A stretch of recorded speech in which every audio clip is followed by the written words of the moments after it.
di sebuah desa sunyi, jauh dari keramaian dan hiruk-pikuk dunia.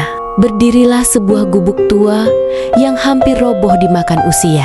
Dindingnya dari anyaman bambu yang mulai lapuk. Atapnya bocor di sana-sini. Di dalamnya hidup seorang ibu tua renta sebatang kara, tanpa keluarga, tanpa teman, hanya ditemani sepi dan waktu. Setiap malam, gubuk itu hanya diterangi cahaya kecil dari sebatang lilin. Cahayanya redup, bergoyang tertiup angin yang masuk dari celah dinding, seakan ikut merasakan rapuhnya hidup sang ibu.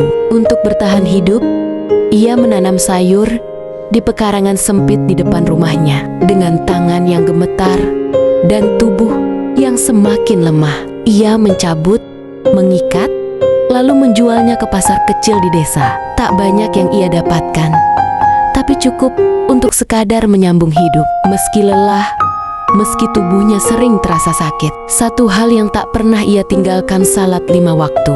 Dalam sunyi, dalam gelap, ia tetap berdiri, ruku, dan sujud kepada Allah.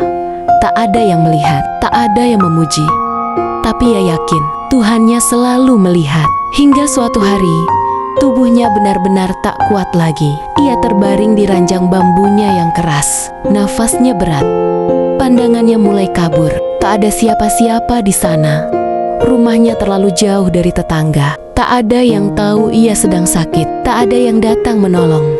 Hanya suara angin dan sunyi yang semakin dalam. Dalam keadaan lemah, ia menengadahkan hati, berdoa dalam diam. Ya Allah, jika ini waktuku, izinkan aku untuk menunaikan satu salat terakhirku. Dengan sisa tenaga yang hampir habis, ia memaksa tubuhnya bangkit, tertatih, berpegangan pada dinding bambu. Ia mengambil air seadanya untuk berwudu. Setiap tetes air terasa berat, setiap gerakan terasa seperti ujian terakhir dalam hidupnya. Ia berdiri, mengangkat tangan.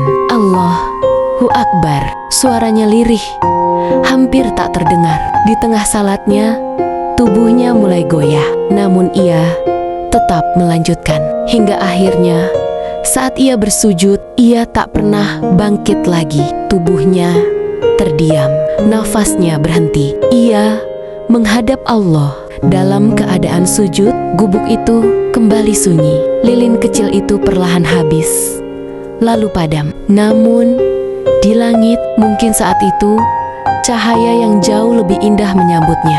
Seorang ibu tua yang tak dikenal dunia, tapi begitu dekat dengan Tuhannya. Dari kisah ini, kita belajar, jangan tinggalkan sholat apapun keadaanmu, karena sholat adalah kebutuhan jiwa. Terima kasih teman-teman sudah meluangkan waktunya. Sampai jumpa lagi ya. Maaf kalau narasi atau ada ucapan yang salah, karena saya baru belajar.